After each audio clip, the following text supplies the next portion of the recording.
Calder leaned against the rust-streaked railing of the Zebulon 7 mining colony, watching as another shuttle descended like a drunk fly, zigzagging with the grace of a one-legged ballerina. Hell of a landing, Spindle.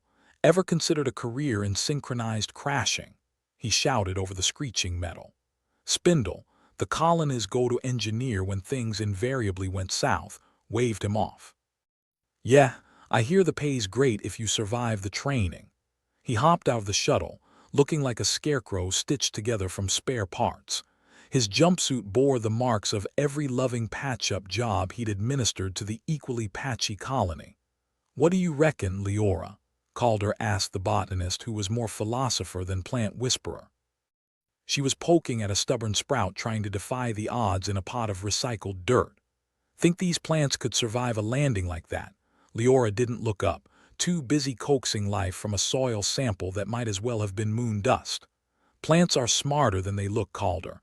They know when to stay rooted and when to fly. Deep, Calder grunted, unimpressed. Deep and useless, just like most philosophy. It's not like philosophical musings kept the air recyclers running or the lights on. The colony itself was as glamorous as a landfill, each structure competing to be the ugliest sheet of metal this side of the galaxy.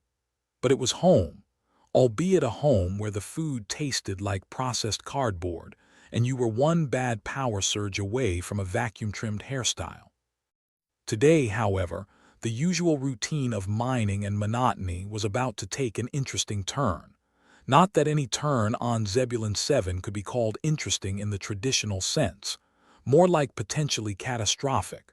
Calder, you hearin' this? Spindle's voice crackled over the colony's comm system, laced with static as if to mock the underfunded infrastructure. I'm picking up something on the sensors.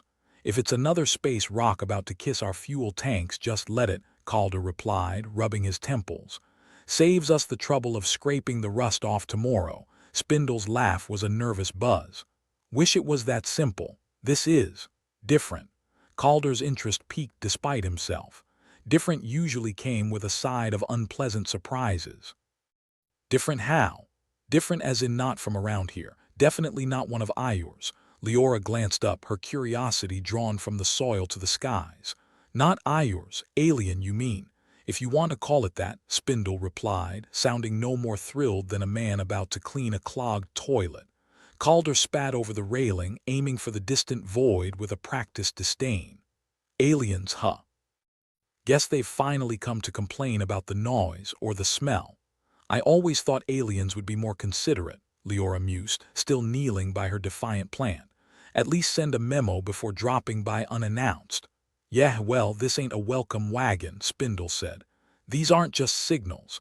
There's something moving out there and it's not looking to borrow a cup of sugar, Calder sighed. Just what we need. Right when the coffee reserves are running low. He joined Spindle in the control room, which was as cramped and cluttered as a hoarder's closet. Screens flickered with questionable loyalty and buttons stuck more often than not. Yet here they were, the backbone of humanity's stubborn claim to this chunk of rock. Let's see what we're dealing with, Calder said, his eyes narrowing at the erratic blips on the radar. Blips like that ain't normal, Spindle muttered. Unless the universe is playing a prank on us. If it is, it's about as funny as a punch to the gut, Calder replied, leaning in close to study the erratic path of the unknown object. It zigged and zagged as if trying to decide whether to introduce itself or obliterate them. Might just be a fluke, Calder suggested, though his gut told him otherwise. Cosmic interference, maybe. And maybe I'm the Emperor's long-lost heir, Spindle shot back. Leora joined them, her arrival as quiet as the plant life she nurtured. What if they're just lost? Lost with that kind of tech, Calder snorted. If they're lost, we're all doomed. I think we should find out what they want before we assume we're about to be vaporized, Leora suggested, remarkably calm. She's right, Spindle agreed, albeit reluctantly. Might be nothing. Might be they just want directions. Or they might just want us off their lawn, Calder added, tapping a finger on the screen. All right, let's see what kind of neighbors we've got. The comm system crackled with effort as though straining against its own existence. Calder flicked a few switches, sending a message into the void, half greeting, half warning, wholly uncertain. "This is Zebulon 7 Colony. State your business or forever hold your peace." Silence answered, the kind that wasn't golden but more of a rusty brown, the silence of too many things left unsaid. "Guess they ain't in a chatty mood," Spindle noted, tapping at the console with fingers that danced a nervous jig. "You think they'll answer?" Leora asked, her eyes flicking between the screens and Calder. "Depends," Calder replied, leaning back with a sigh. "You ever try making small talk with someone who doesn't speak your language?" Leora shrugged. "Plants have their own language." "Yeah, well, let's hope these aren't the type to speak with lasers," Calder grumbled, watching the radar for any sign that their message had been received. Minutes stretched like elastic, each one threatening to snap. The unknown object continued its erratic course, weaving closer but still keeping its distance. "Could be worse," Calder said, mostly to himself. "They could be here already." "True," Spindle agreed. "Or they could be planning a surprise party." Calder chuckled, a dry sound. "Yeah, a surprise party with a gift of mass extinction." "Happy unbirthday, humans." Leora stayed silent, her gaze thoughtful as she watched the unknown entity draw nearer. "If they're here to kill us, it's taking them a while," she finally said. "Maybe they just want to see what kind of idiots live in a place like this," Spindle suggested. "Then they are in for a treat," Calder replied, eyes glued to the screen as if it held the secret to all of life's mysteries, or at least the secret to surviving one more day. The control room's oppressive hum filled the spaces between words, each person lost in their thoughts, their fears, their grim determination to face whatever came with as much dignity, or lack thereof, as they could muster. "Any bets on what they look like?" Spindle asked suddenly, breaking the silence with the subtlety of a sledgehammer. "Tentacles," Calder said immediately. "Or something equally horrifying." Leora smiled faintly. "Maybe they look just like us." "If they do, they're screwed," Spindle replied, grinning despite himself. Another crackle from the comm, a whisper of static before nothingness resumed its reign. Calder barely noticed, his mind tangled in possibilities, each more ridiculous than the last. "Well, whatever they are," he said, "let's just hope they come in peace, or at least with a sense of humor." Spindle snorted. "Knowing our luck, they'll turn out to be intergalactic tax collectors." Calder rubbed his chin, a smile tugging at his lips. "Yeah, and we're over the limit on cosmic emissions." The radar blips faded, leaving only the steady beep of the console and the weight of uncertainty. Whatever was out there, it was close, too close to ignore, too far to understand. "Guess we'll find out soon enough," Calder said, his voice softer, the bravado slipping. "One way or another," and they waited. For answers, for aliens, for whatever the universe had in store next. Zebulon 7 continued to spin silently in the void, a testament to human stubbornness, daring the cosmos to make its next move. The weight of the unknown pressed heavily on the shoulders of Zebulon 7's beleaguered residents, as if life on this rust bucket of a mining colony didn't already come with a side order of existential dread. Now they had an uninvited guest looming outside their atmosphere, like a nosy neighbor with a penchant for peeking through windows. Calder, Spindle, and Leora lingered in the control room, the air thick with tension and the stale scent of canned beans.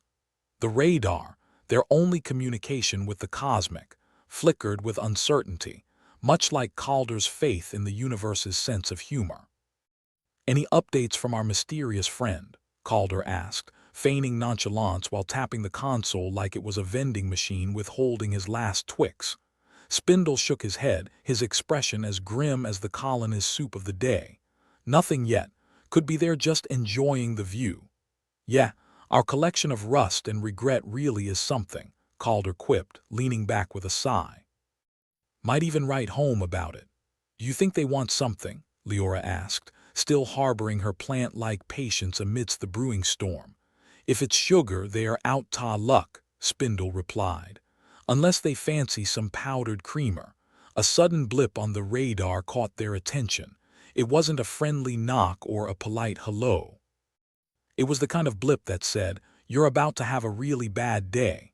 I think they're moving, Calder said, his voice low, the humor temporarily drained from his words. And I don't think it's to bring us cookies. Spindle's fingers danced over the controls.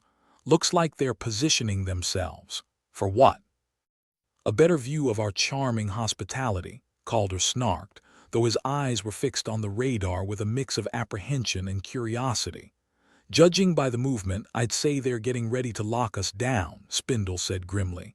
Cut off our supply lines, stop us from calling for help. Classic siege tactics. Great, Calder muttered.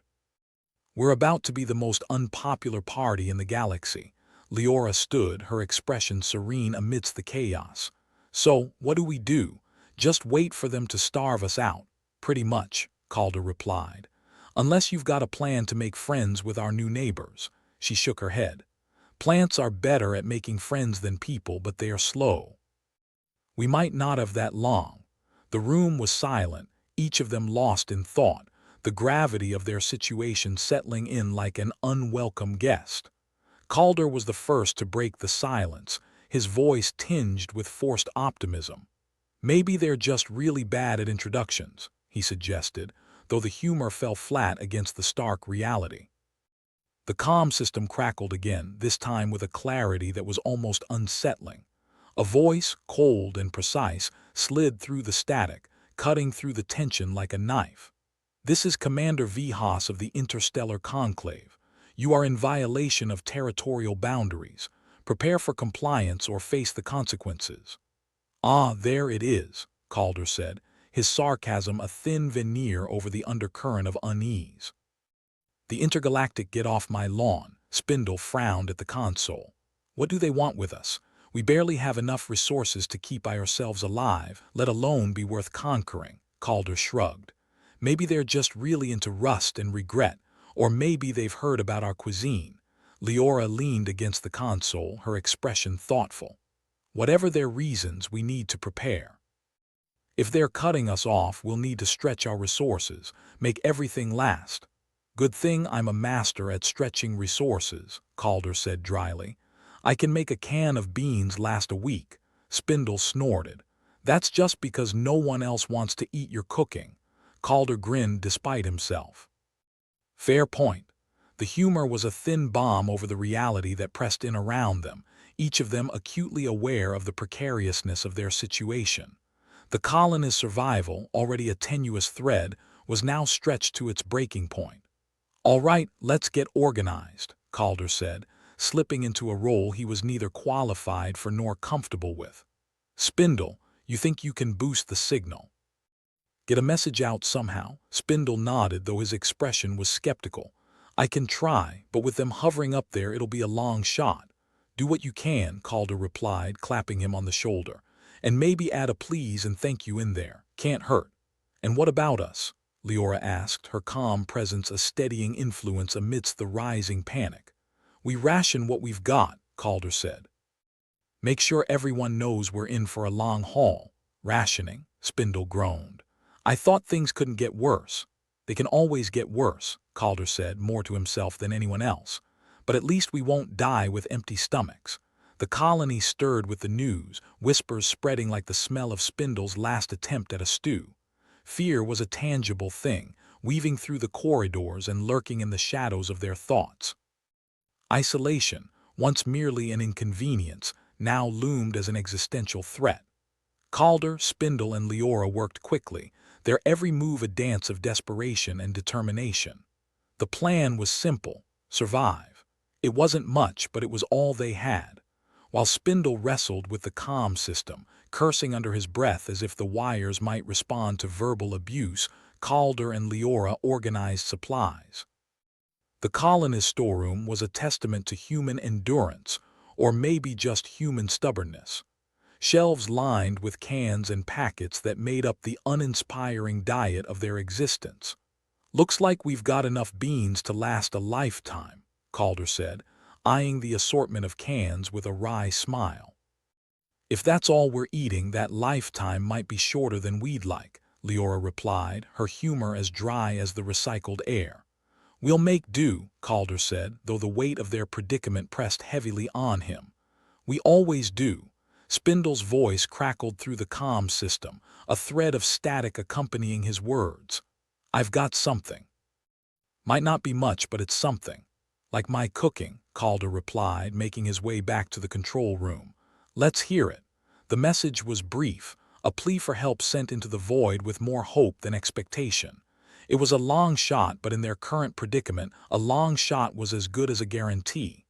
"Now we wait," Spindle said, his voice weary with the effort of fighting against an invisible foe. "Patience is a virtue," Leora said, though her eyes betrayed her own uncertainty. "Virtue doesn't keep the lights on," Calder grumbled, though he appreciated the sentiment. He leaned back, allowing himself a moment of respite, the weight of responsibility a constant companion. The colony settled into an uneasy rhythm, each person acutely aware of the danger lurking just beyond their atmosphere. Yet amidst the fear and uncertainty there was a stubborn resilience, a refusal to yield to the whims of the cosmos. "I suppose it could be worse," Calder said, his voice a low rumble in the quiet control room. "How?" Spindle asked, though there was a flicker of humor in his eyes. "We could be out of coffee," Calder replied, earning a chuckle from Leora. "Thank goodness for small mercies," she said, her smile a rare beacon in the darkness.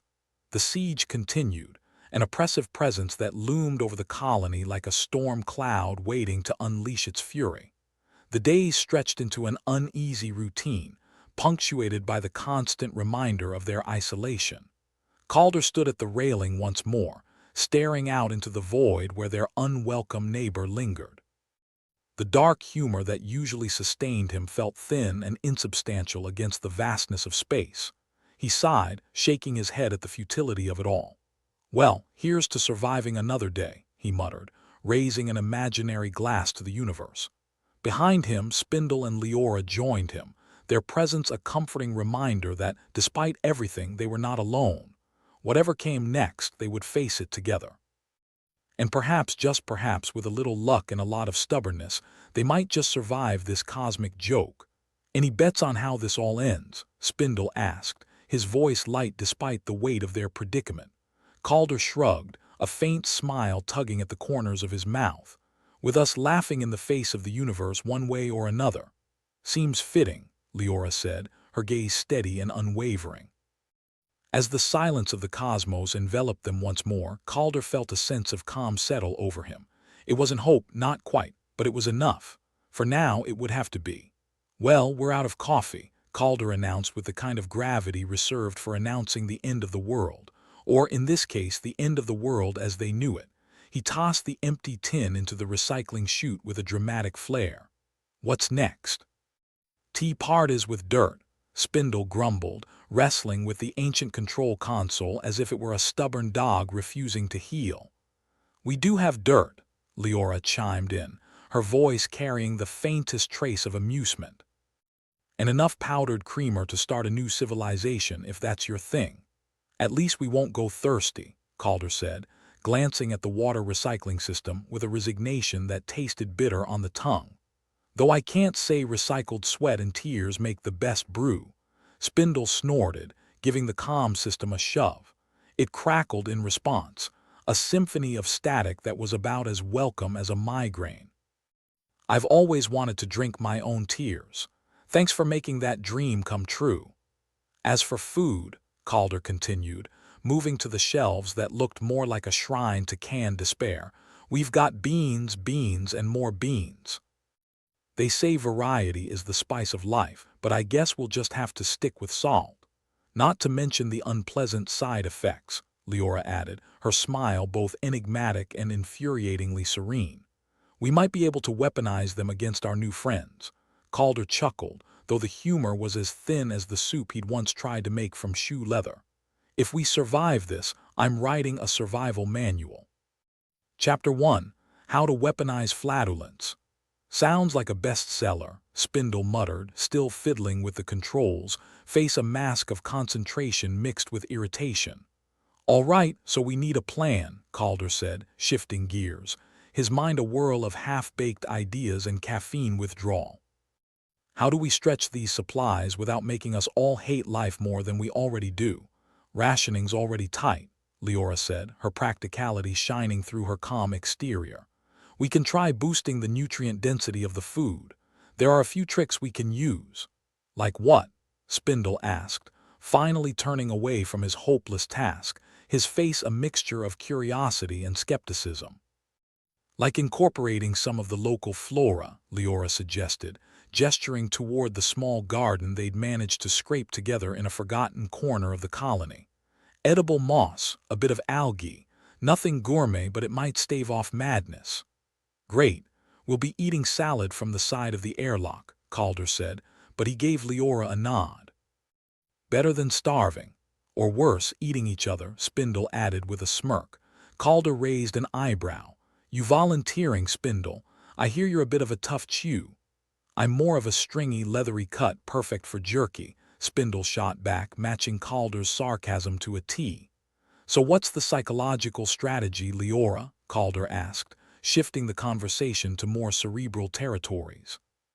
"Or is it just meditation until we pass out from hunger?" Leora smiled, that patient, knowing smile that made you think she'd been through worse and come out unscathed. "We keep everyone busy. Occupied minds don't dwell on empty stomachs." "And how do we do that?" Calder asked, folding his arms and looking around at the dilapidated remnants of their little slice of hell. "Projects," she said simply. "Fixing things, making improvements where we can, even if it's just aesthetic. Paint the walls with hope and dreams," Spindle suggested, earning a chuckle from Calder. "Or at least with some of the leftover oil," Calder said. "Might brighten the place up, make it feel less like a tomb." "Exactly," Leora said, her calm demeanor like a bomb against the rising tide of despair. "We give people something to do, something to achieve, even if it's just rearranging deck chairs on the Titanic." "All right, I'll bite," Calder said. "I'll set up some work schedules, see what we can tackle first, even if it's just cleaning the damn place." The quiet hum of the colony's failing systems was the only reply, a white noise that reminded them of their isolation. Yet in that silence, there was a spark of determination, a refusal to let the universe have the last laugh. "Any chance we can rig up some entertainment?" Spindle asked, breaking the silence that followed. "Maybe get the old holo-projector working." "You mean the one that's been dead longer than most of us have been alive?" Calder asked, eyebrows raised. "Hey, if we're doing the impossible, might as well go all the way," Spindle said, a rare grin breaking through the clouds of his usual disposition. "I'll add it to the list," Calder said, shaking his head with a wry smile. "But don't hold your breath."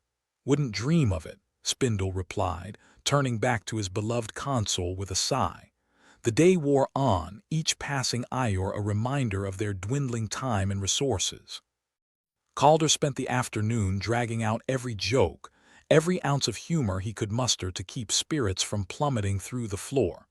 "You'll never guess what I found," Spindle announced later as they gathered for a makeshift meal that could only be described as barely edible. "Let me guess," Calder replied, poking at the dubious contents of his bowl. "A secret treasure trove of fine wine and gourmet cheese hidden by our ancestors for just such an occasion." "Close," Spindle said, a spark of mischief in his eyes. "A stash of ancient datapads all loaded with entertainment archives." Calder's eyebrows shot up. "Really? What kind of entertainment?" "Old Earth movies mostly," Spindle said with a shrug. "Could provide a much-needed distraction, or a reminder of what we're missing," Leora pointed out, though her tone was light. "But we'll be missing it with style," Calder said, his enthusiasm infectious. "All right, let's get those relics up and running. Maybe we can learn something from the past. Like how not to screw up this badly again," Spindle said, chuckling. "And if all else fails, we can start a scavenger hunt for more hidden treasures," Calder said, earning a rare laugh from Leora. The evening passed in a haze of old films and even older jokes, a temporary reprieve from their grim reality. It was a tapestry of nostalgia and escapism, a reminder that humanity had survived worse with little more than stubbornness and a sense of humor. "Think the aliens are watching us right now," Calder mused, leaning back in his chair as the credits rolled on a film older than his grandparents. "Taking notes on how not to run a colony," Spindle suggested, eyes half closed. Or maybe they're just waiting for us to implode, Leora said, her voice carrying a thread of hope that belied the seriousness of her words. Well, let them wait, Calder said, crossing his arms with determination. We might not be much, but we're not giving up yet. And who knows, Spindle added, a twinkle in his eye. Maybe we'll teach them a thing or two about human stubbornness. The colony settled into a fitful night, the echoes of their laughter fading into the corridors, leaving behind a silence that was almost companionable. They were still trapped, still isolated, but perhaps they weren't as alone as they had feared. Morning brought new challenges, as mornings tend to do. Calder found himself not entirely surprised when Spindle's voice crackled over the comm system with an urgency that suggested something had gone awry. Calder, we've got a problem, Spindle said, his voice a mix of excitement and dread. Just one. I was hoping for a full bingo card, Calder replied, making his way to the control room with a speed that belied his words. The control room was alive with the sound of alarms, each one a discordant note in the already chaotic symphony of their existence. Spindle was hunched over the console, eyes darting across the displays with a fervor that suggested he was either onto something or about to have a nervous breakdown. What's happening? Calder asked, leaning over to peer at the chaotic jumble of data that made absolutely no sense to him.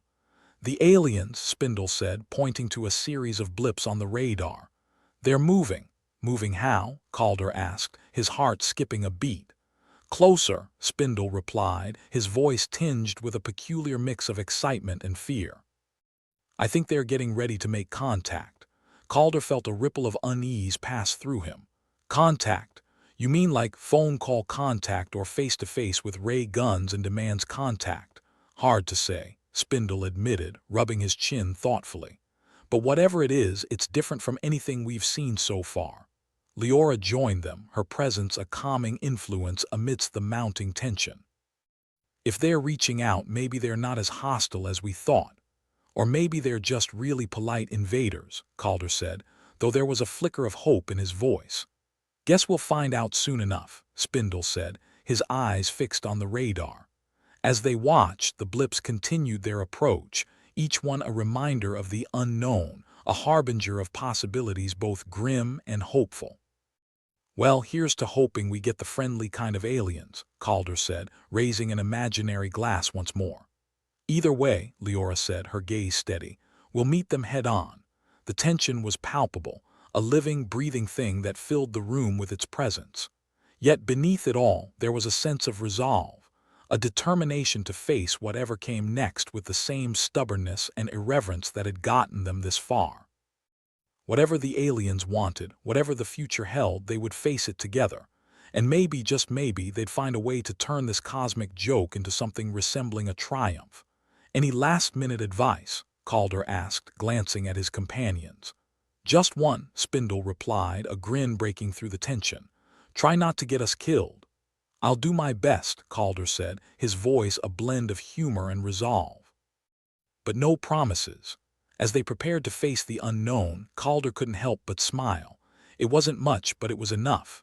For now, it was all they needed. Calder leaned against the grimy wall of the control room, arms crossed, watching the blinking radar screen like a man expecting the worst kind of delivery. In fairness, worst and delivery were practically synonymous on Zebulon 7. The colony's reputation for attracting bad luck was legendary. You didn't come here for the charm or the scenery. You came because no one else would have you. So they're probing our defenses, Calder asked, nodding at the radar. He sounded like he was asking about the weather. Yeah, like a dentist with a grudge, Spindle replied, fingers dancing over the console. His hands moved with a mix of desperation and expertise that suggested he'd been doing this way too long. Minor breaches now, but it's like they're testing us. Testing my patience, more like, Calder muttered, trying to ignore the throbbing headache that had taken up residence since the aliens started their little game. Can we at least give them a pop quiz in return? If by quiz you mean exploding their ships, not quite, Spindle said. We're about as armed as a toddler in a snowball fight. Great. So we're basically inviting them in for tea and biscuits. More like serving ourselves up on a silver platter, Leora chimed in, her voice a mellow counterpoint to the rising tension. She joined them, her presence calming as always, though Calder could see even she was starting to fray around the edges. Any patterns in their attacks, actually? Yes, Spindle said, flipping through screens of data with the enthusiasm of a man trying to find a winning lottery ticket. They're hitting the same spots over and over. It's like they're looking for something, or someone, Calder added, with a touch of paranoia that wasn't entirely unwarranted. Think they are after our charming personalities. Oh, definitely. They heard about our 5-star accommodations and mediocre cuisine, Spindle said, managing a grin despite the dire circumstances. All right, team, Calder said, trying to channel the leadership qualities of a man not on the verge of a nervous breakdown. Let's consider our options. Leora, any chance we can talk our way out of this? Leora sighed, her usual optimism dulled by the long days and longer nights. We can try. But if they are determined, words might not cut it. Then we need to prepare for the worst, Calder said, not even bothering to hide the weariness in his voice. Spindle, keep an eye on their movements and see if you can predict their next move. We need every advantage we can get. Consider me your very own clairvoyant, Spindle replied, with a sarcastic flourish that belied the seriousness of the situation. They fell into a grim silence, the weight of their predicament pressing down on them like gravity on steroids. Calder could feel the morale slipping away, like sand through clenched fists. The constant threat, the uncertainty, it was enough to drive anyone mad. So, what's the latest on the entertainment front? Calder asked, trying to lighten the mood with a topic only slightly less depressing than their impending doom. Managed to get one of the old datapads working, Spindle said, pointing to a battered device propped up in the corner. It's playing something called The Room. Apparently it's a classic. Calder chuckled despite himself. Well, at least we can die laughing, or from second-hand embarrassment, Leora added, a rare smile gracing her lips. I suppose it's a distraction, at least. And right now, distraction's worth its weight in gold, Calder said, though he knew it was only a temporary reprieve. The real problem was still out there, lurking in the void, waiting to pounce. The hours dragged on, each one filled with the persistent hum of anxiety. Spindle continued his vigil at the console, eyes red-rimmed but determined. Calder and Leora busied themselves with the endless list of maintenance tasks that came with living in a place that seemed to actively resist being habitable.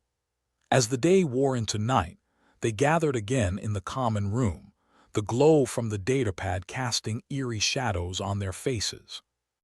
Laughter mingled with groans as they watched the bizarre antics of a film made centuries before, a reminder that humanity had always found ways to laugh in the face of despair.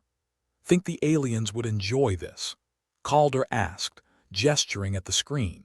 If they've got any sense of humor, they'll find it hilarious, Spindle replied, not taking his eyes off the screen. Or it'll be considered a declaration of war, Leora pointed out, though her tone was teasing rather than serious. Can't be worse than what we've already got, Calder said, leaning back in his chair. Maybe we should send them a copy. Could be our secret weapon. It was a brief moment of levity, a reminder that even in the darkest times they could still find reasons to smile. But as the movie ended and the lights dimmed, the reality of their situation crept back in like a cold draft under the door. Any changes? Leora asked, settling into a chair opposite Spindle. Nothing dramatic, Spindle said, though his fingers never stopped moving. But I'm picking up some odd signals.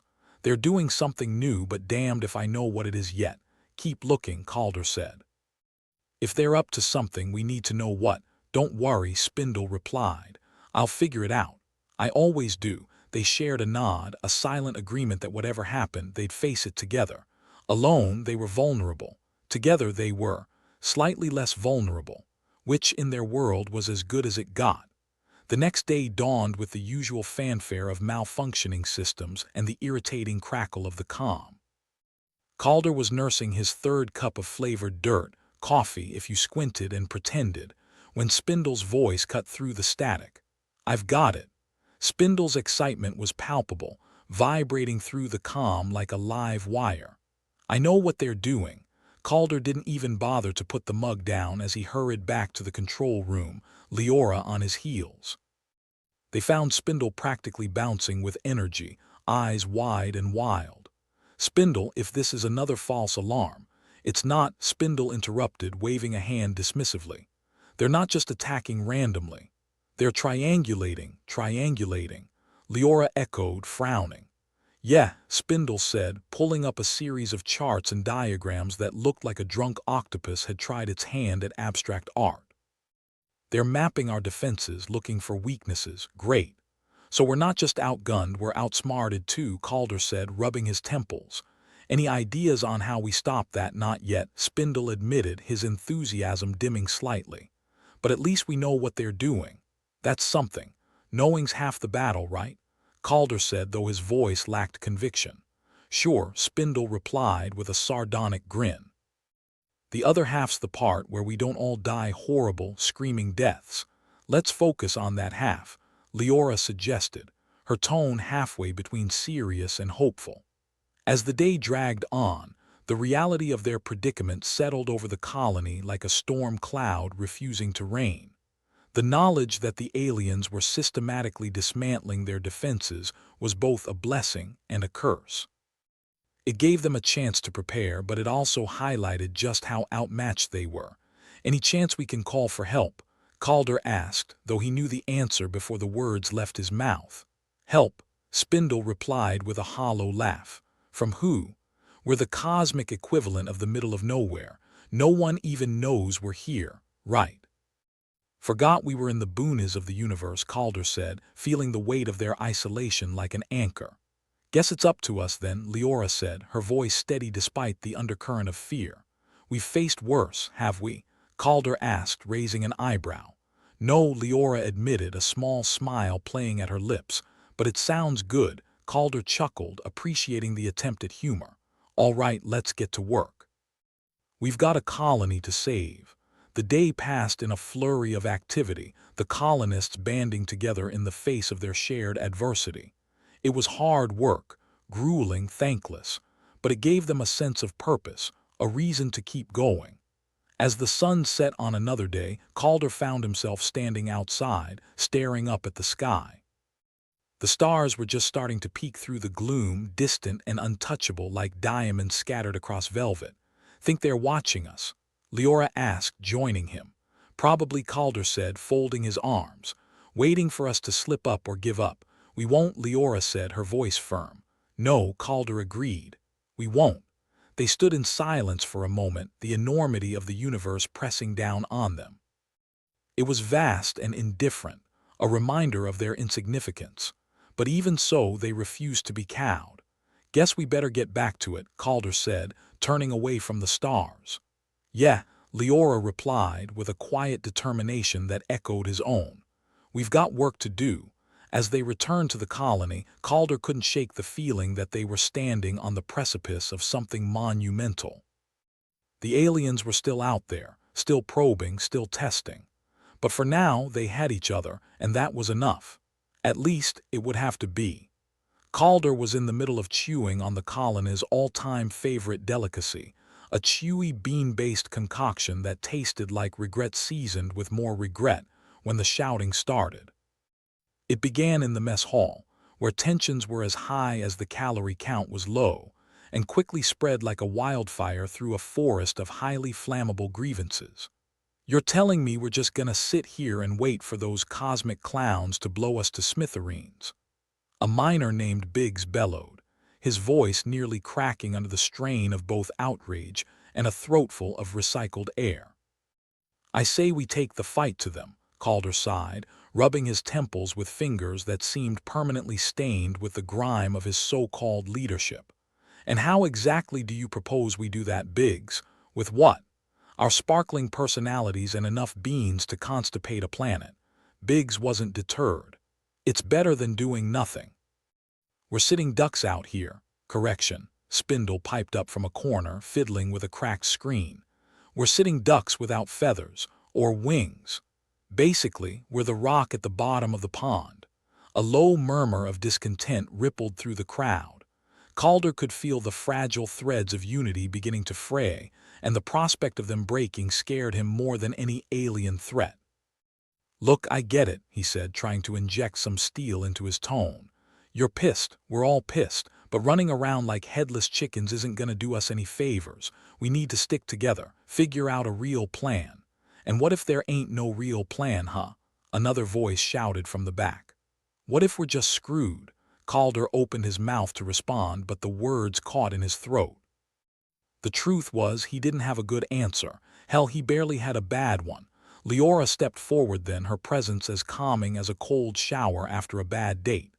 "We're not screwed," she said, her voice cutting through the tension like a laser through butter. "We're just temporarily disadvantaged." Biggs snorted.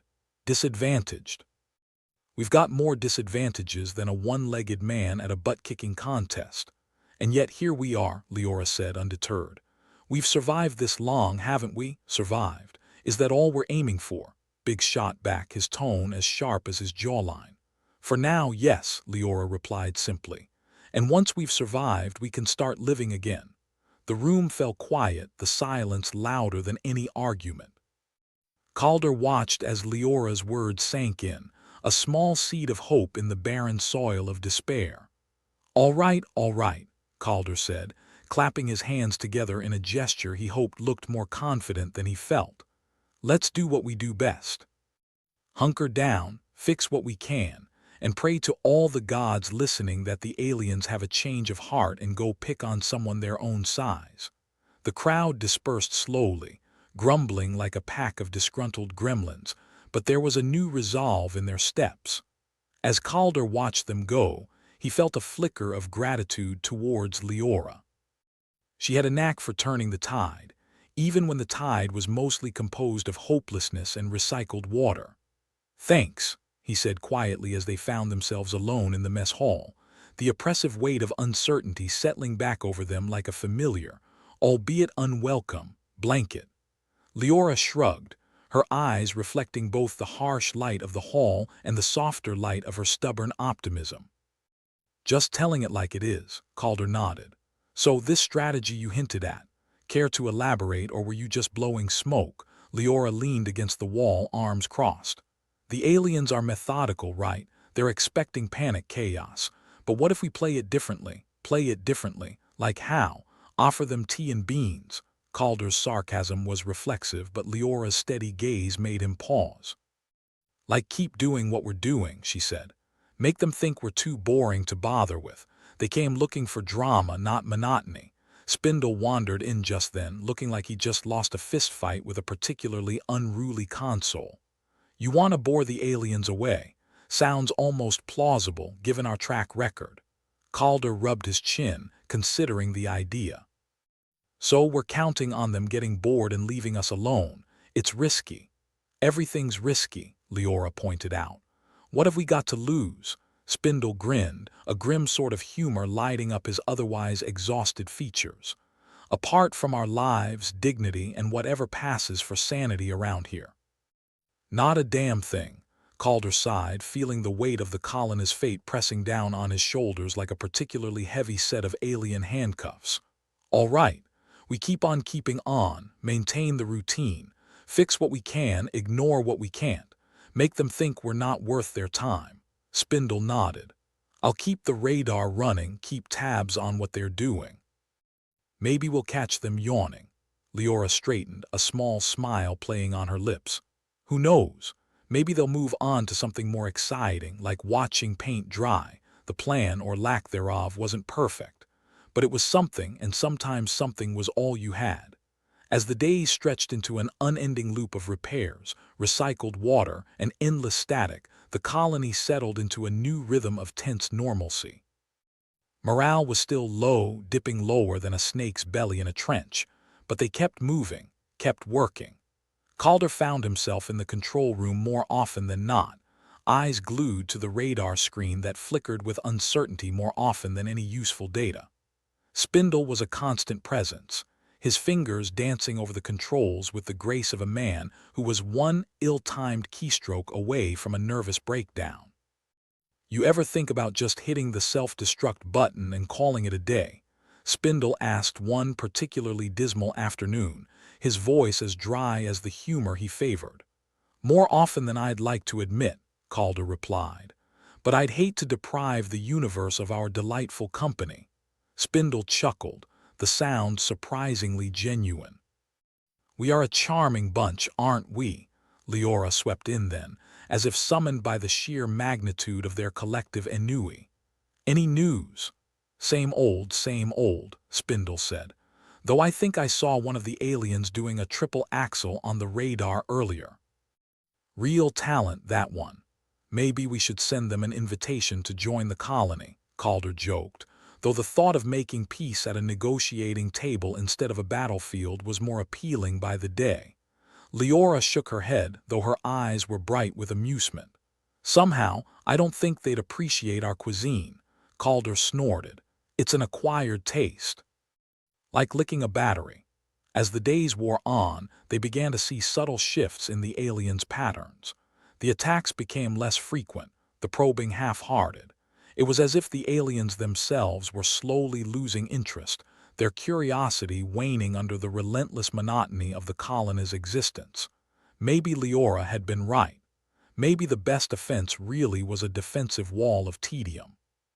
Still, the threat never fully disappeared, hanging over them like a particularly stubborn cloud. Calder knew better than to count his chickens before they hatched, or in their case, before they were roasted by alien death rays. "Think we're in the clear?" Spindle asked one day, his voice tinged with cautious hope. Calder shook his head. "I wouldn't start celebrating yet. But we're still here, and that's something." Leora joined them, her gaze focused on the radar screen as it flickered with its usual indecipherable nonsense. "We're still here," she echoed. "And as long as we are, we've got a chance." "A chance," Calder mused. "I'll take it." The three of them stood there, staring at the screen, at the endless void beyond, and the creeping hope that maybe, just maybe, they'd live to see another day. It wasn't a guarantee, it wasn't even a promise, but it was enough for now. "Back to work then," Calder said, breaking the silence. "We've got a colony to keep running." Spindle groaned, though there was a certain energy to it. "Always the slave driver, aren't you?" "Someone's got to be," Calder replied. "And until the universe decides to cut us a break, it might as well be me." Together, they turned back to the endless list of tasks that needed doing, the constant hum of the colony their soundtrack. It was a daily grind, a cycle of exhaustion and perseverance, but it was theirs. And for now, it was enough. The mess hall of the Zebulon 7 colony was a symphony of disgruntled mutterings and the irritating buzz of the barely operational comm system. Calder stood at the head of the room, trying to look like a leader and not a man who'd trade his left kidney for a decent cup of coffee. "All right, folks," Calder began, his voice carrying the weight of 1,000 frustrations. "We've got a plan." "Well, more of a plan than running around like caffeinated squirts anyway. That's setting the bar nice and low," Spindle quipped from his corner, his fingers still twitching from their tango with the radar console. Biggs leaned back, arms crossed, looking every bit the impatient miner. "So, what? We play dead and hope the cosmic clowns get bored in a fashion," Calder replied, fighting the urge to roll his eyes. "We keep doing what we're doing. Regular routine. Repair what we can, ignore what we can't. We act like there's nothing unusual going on."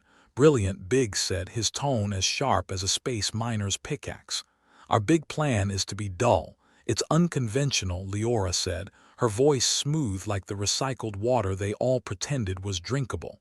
"But that's the point. They're looking for a reaction. If we don't give them one, maybe they'll get antsy."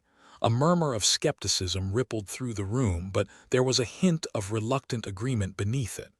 After all, when you're out of bright ideas and coffee, any idea will do. "And then what?" An anonymous voice piped up from the back. "What if they attack anyway? Then we give them a warm welcome with our advanced arsenal of harsh language and dirty looks." Spindle replied dryly, earning a few sardonic chuckles. Calder spread his hands wide, attempting to project confidence. Look, we're not exactly spoiled for choice here. We can't fight them off traditionally. But maybe we can irritate them into leaving, and if that doesn't work, Biggs asked, his skepticism refusing to budge an inch. Then we've at least annoyed the hell out of them before they fry us, Spindle added with a grin that was more grimace. Leora leaned in. This isn't about winning a war. It's about surviving long enough to find a way out. Calder nodded. Right. We play the long game. Keep them guessing. Hope they're not fans of suspense, Spindle muttered. Calder ignored him and continued. Routine, folks. Keep your heads down. Fix what you can and let's make it as boring as possible. Like we need any help there, Biggs said, pushing himself up from his seat, a reluctant acceptance in his posture. As the meeting broke up, the colonists dispersed with the sluggish determination of snails on a treadmill. It wasn't a great plan, but it was theirs. Calder watched them go, his gaze lingering on Leora. Think it'll work, he asked. She shrugged. It's worth a shot. They might just decide there are greener pastures elsewhere, or at least pastures that don't smell like recycled sweat, Spindle added, sliding past them with his usual lack of grace. Calder sighed. All right. Let's get to it. The days that followed were a study in monotony. The colony slipped into its routine like a well-worn shoe, albeit one with a rock inside. Repairs were made with spit and hope, while the radar hummed its usual tune of uncertainty. The aliens circled like sharks around a raft, but their attacks had indeed become less frequent, their presence more a lingering threat than an immediate danger. Yet tension was a constant companion, as familiar and unwelcome as a tax collector at a birthday party.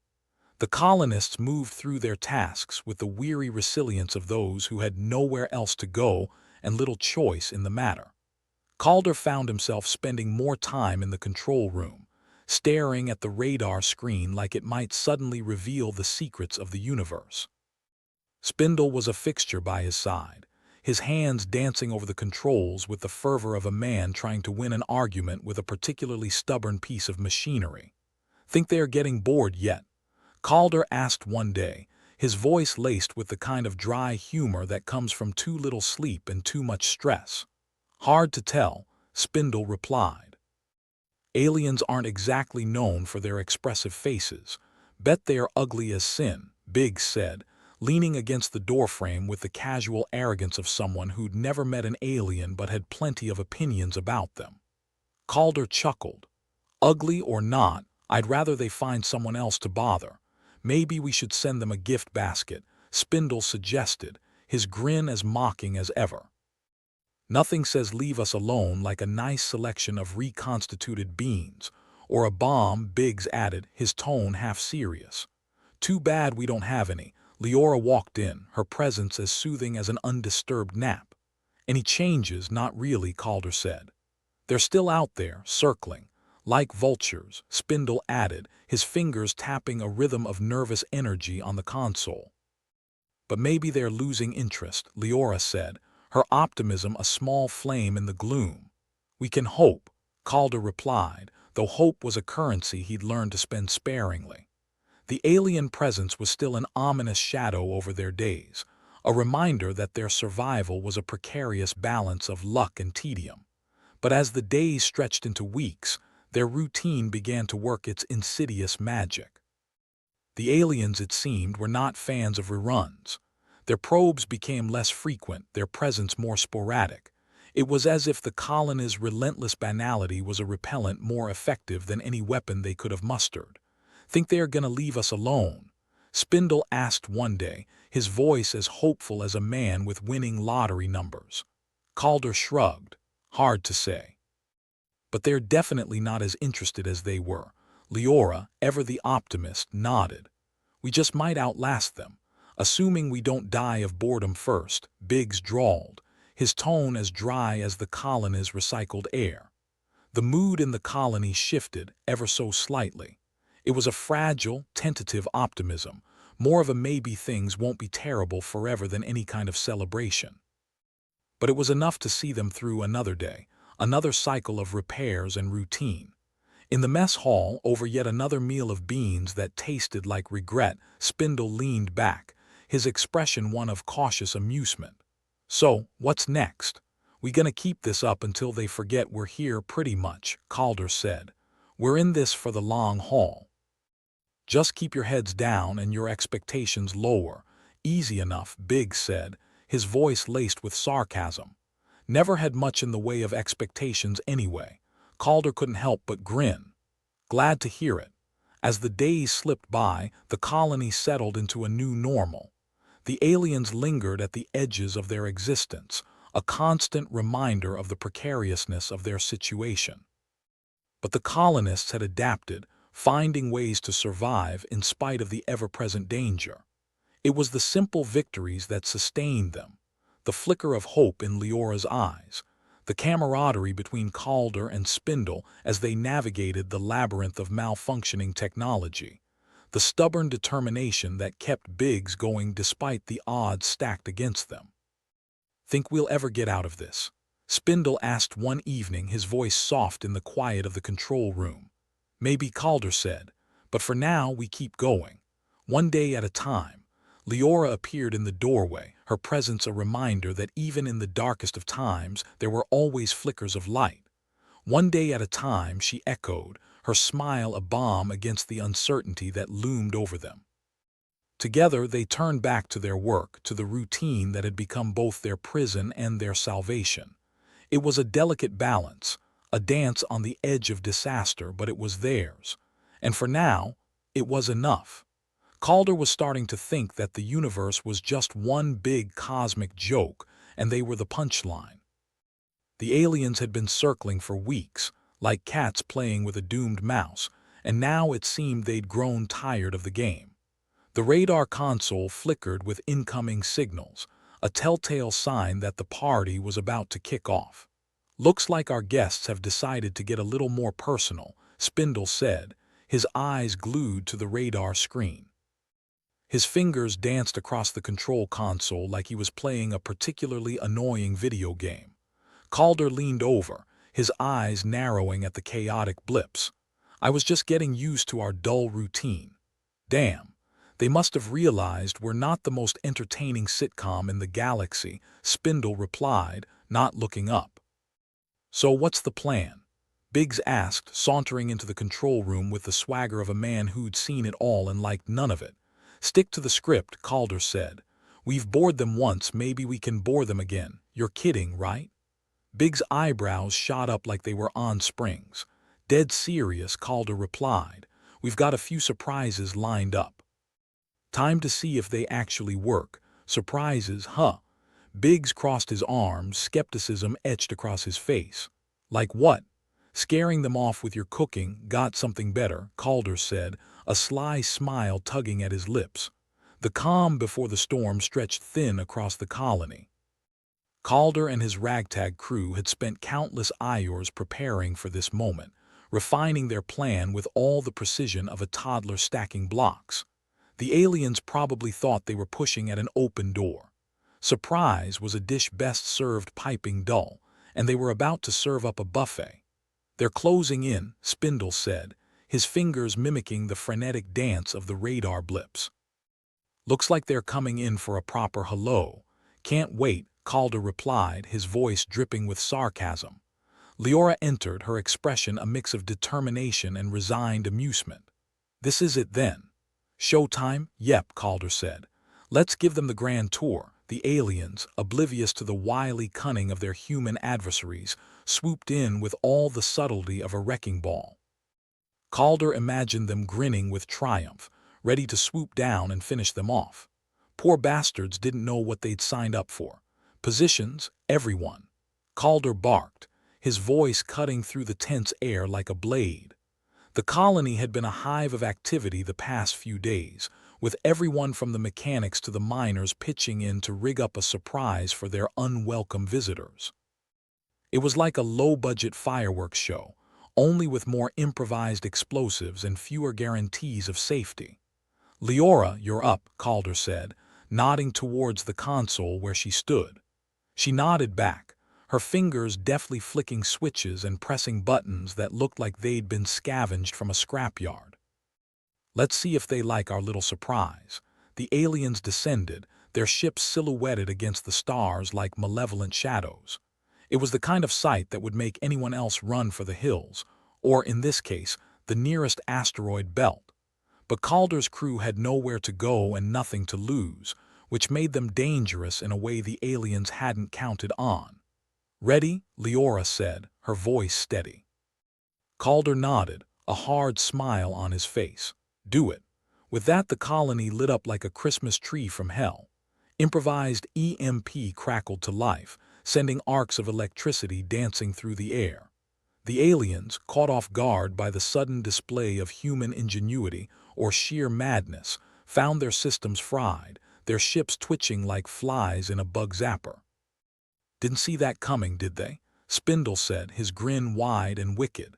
"Never underestimate the power of boredom," Calder replied, watching the chaos unfold. "Or a miner with a grudge," Biggs snorted, clearly enjoying the show. "They thought they had us all figured out. Idiots." The aliens were in disarray, their communications scrambled and their ships drifting helplessly. Whatever they'd expected to find, it wasn't this. "Think they'll leave us alone now?" Leora asked, a hint of triumph in her voice. "Let's hope so," Calder said. "They've had their fill of Zebulon 7 hospitality." The aliens, it seemed, were not fans of the local cuisine, explosives with a side of humiliation.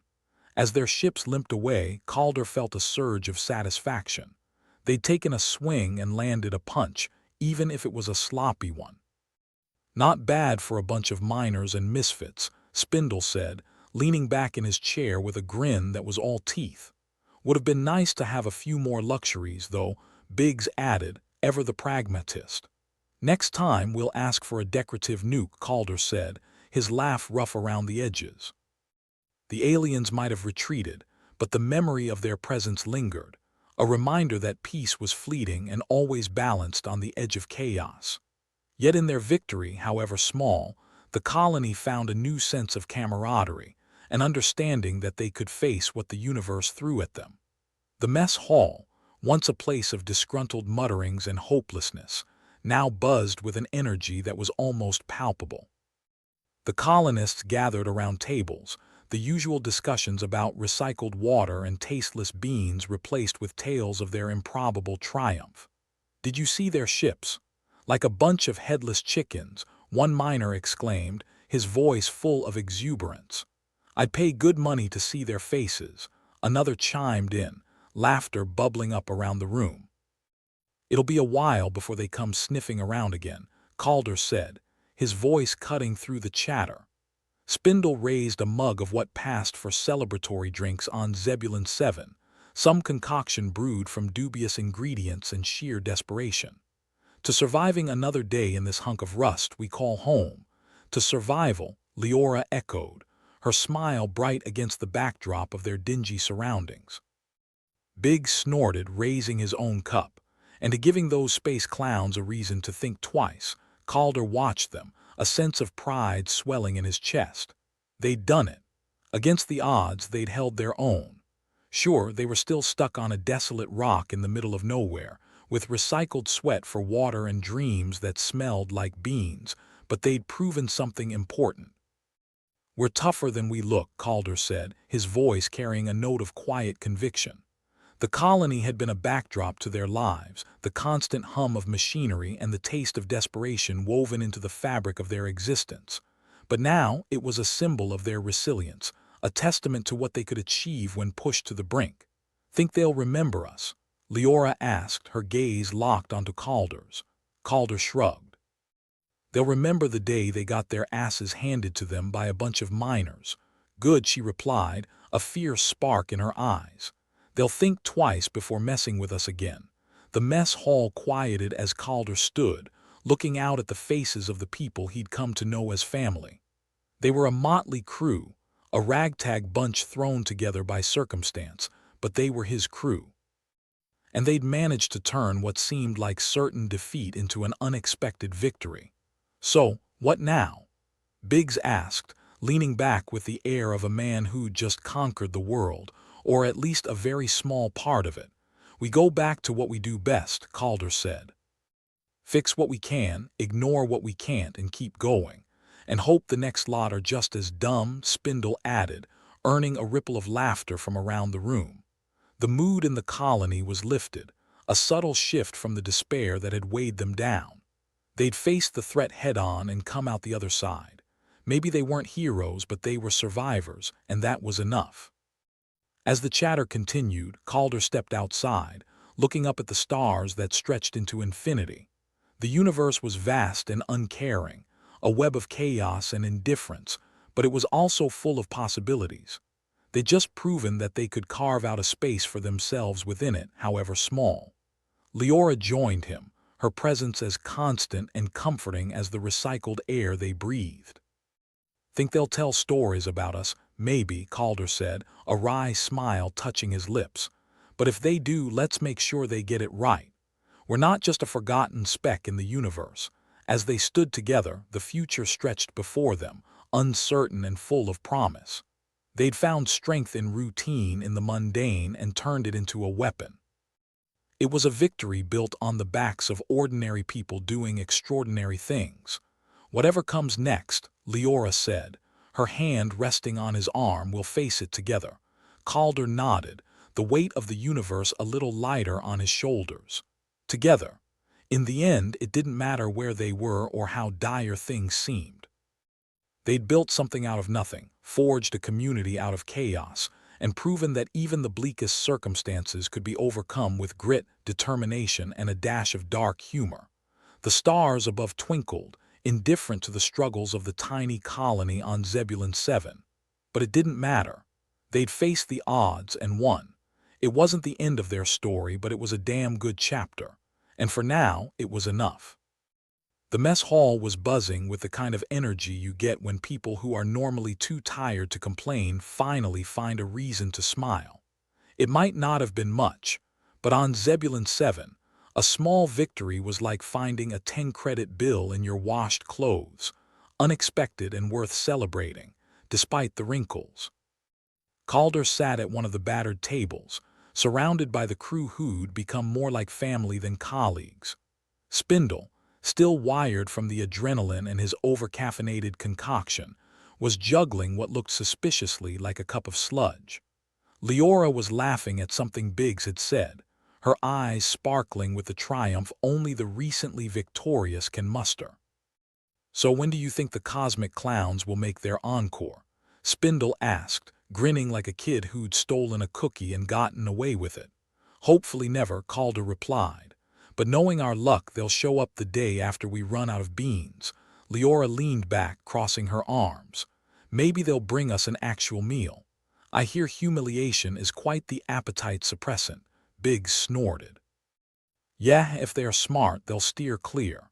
But then again, the universe has a way of proving its own stupidity, like sticking us on this rock," Calder agreed. "A gift that keeps on giving." Outside, the remnants of the alien visitation still lingered, the sky stained with the traces of their retreat. It was a view that would make poets weep, if poets ever bothered with places like Zebulon 7. But for Calder and his crew, it was a reminder that they'd managed to turn the universe's luck against itself, if only for a day. "Speaking of luck," Leora said, gesturing at the barely operational comm system that had failed them more times than it worked. "Think we can get that ancient piece of crap up and running again?" "Best not to get our hopes up," Calder said, his cynicism as deeply ingrained as the rust on the walls. "But maybe, just this once, the universe will cut us a break." Biggs shook his head, ever the pragmatist. "Not likely. If there's one thing I've learned, it's that the cosmos doesn't give breaks. It takes them from you." "True," Leora said with a wry smile. "But sometimes, you've just got to take what you can and run with it." Their conversation was interrupted by a sharp crackle, the comm system sputtering to life like an asthmatic starting a marathon. For a second, the room held its breath, every eye fixed on the flickering screen as if it might suddenly sprout a mouth and start singing. "Well, I'll be damned," Calder said. "Looks like the universe decided to throw us a bone, or a grenade, Spindle muttered, squinting at the screen as if he didn't quite trust it. Either way, it's a start. Leora leaned over, adjusting a few dials until the static gave way to something resembling a coherent signal. "We've got contact," she announced, her voice tinged with disbelief. Calder raised an eyebrow, clearly surprised but not willing to let it show. "About time. Let's see who's on the other end of this cosmic joke." The screen flickered, revealing a shaky image of a man who looked like he'd fallen into a vat of bad decisions and rolled around in them. His uniform was crisp, but his expression was one of resigned exasperation, probably having dealt with more than his fair share of interstellar bureaucracy. "This is Commander Bristow of the Terran Fleet," the man said, his voice crackling slightly with interference. "We received your distress call, distress call." Calder echoed, a hint of confusion in his voice. "Yeah, we've been busy," Spindle interjected, smirking. "Had a little party with some unwanted guests." "Ah, the cosmic clowns," Calder added with a grin. "Understood," Bristow replied, his expression softening. "We've been monitoring the situation. It seems you handled yourselves pretty well." "Thanks," Calder said, leaning back with a casual air that belied the tension he actually felt. "For a bunch of miners with more grit than gear, we do all right." "Well, we're on our way," Bristow continued, his tone serious. "We'll rendezvous with your location in approximately 72 hours. Until then, maintain your current status and prepare for strategic debriefing." "Oh, goody," Leora said under her breath. "Another chance to explain how we didn't blow ourselves up." "Looking forward to it," Calder replied, ignoring her sarcasm. "We'll be here, holding the fort." Bristow nodded. "Good luck, Zebulon 7. We'll see you soon."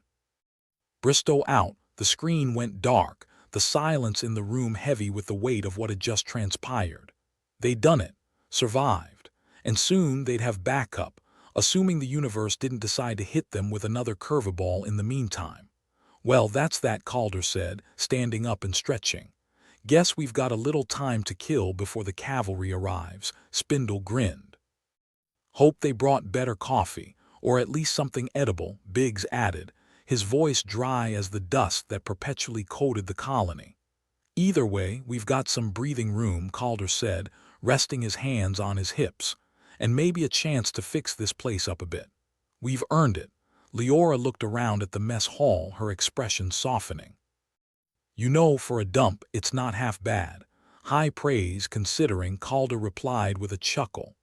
As the crew dispersed, each carrying a newfound sense of purpose, Calder lingered, his thoughts drifting to the events that had brought them to this point. They'd faced what seemed like insurmountable odds and come out the other side, not unscathed but stronger for it. It wasn't peace, but it was something close, a temporary reprieve in a universe that rarely offered any. "Hey," Leora said, joining him. "You all right?" Calder nodded, a rare smile playing on his lips. "Yeah, just thinking." "Dangerous pastime," she teased. "True. But sometimes it helps." They stood together in companionable silence, watching as the other colonists went about their tasks, their movements imbued with a sense of purpose that had been missing for far too long. Maybe it was the promise of rescue, or maybe it was the simple fact that they'd proven to themselves, and the universe, that they wouldn't go down without a fight. "Think the fleet'll want a detailed account?" Leora asked, breaking the silence. "Probably," Calder said. "Figures and facts all neat and tidy." "Pity," Leora replied. "I was hoping to embellish." "Feel free," Calder said with a grin. "Not like anyone will believe we survived without a bit of creative license." They shared a laugh, the sound echoing in the cavernous hall that had seen more stories of hardship than triumph. But maybe, just maybe, this was the start of something new. A chance to reshape their narrative, turn disaster into opportunity, and carve out a place for themselves in the vast, indifferent universe. "Whatever happens next," Leora said, her gaze steady, "we'll face it together." "Damn right," Calder replied, his voice firm with conviction. As they turned to leave, the mess hall fell into a comfortable quiet, the kind that speaks volumes without needing words.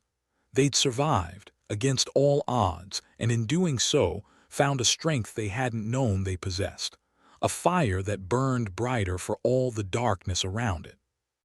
The universe was a harsh place, full of dangers and challenges, but for the first time in a long time, Calder felt like they might just have a fighting chance. And that, he realized, was the greatest victory of all. And so, as they prepared for whatever came next, they did so with a renewed sense of hope, their laughter echoing in the halls of a colony that had become more than just a place to live. It was home.